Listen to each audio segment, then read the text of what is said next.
Pakikitungo ng maayos sa kapwa. Ang pantay na pagtingin sa kapwa ay isang uri ng pagrespeto at pagkilala sa angking kakayahan at karapatan. Ito ay nakakatulong sa maayos na pakikitungo at pagpapakita ng malasakit, lalo na kung ang iba ay nahihirapan. Paano nga ba makitungo ng maayos sa kapwa? Kapag ba may nadapa, pagtatawanan?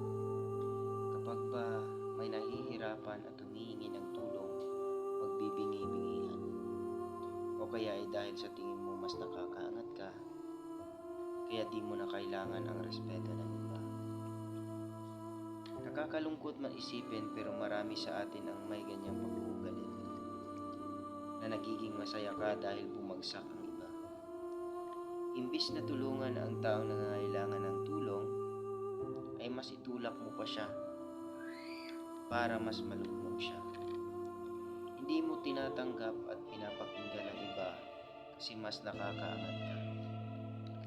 Minsan pa, minamaliit mo siya kasi kapag kausap mo siya, hindi siya nagbibigay ng ideya.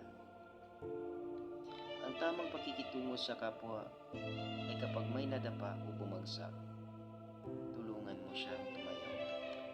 Na kapag may nangangailangan ng tulong, ay tulungan kung may maitutulong ka. Hindi yung mas pahihirapan mo siya kasi nagkamali siya. Kapag may ideya ang isang tao ay subukan mo rin siyang pakinggan.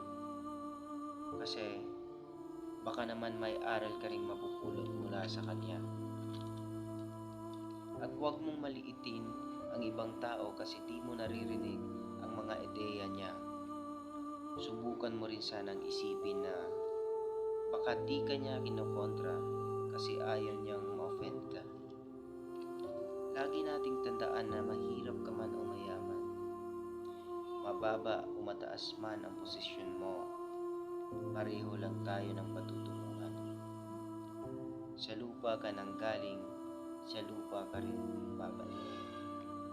Kaya habang nabubuhay ka, piliin mong gumawa ng mabuti at panghawakan ng salitang respeto.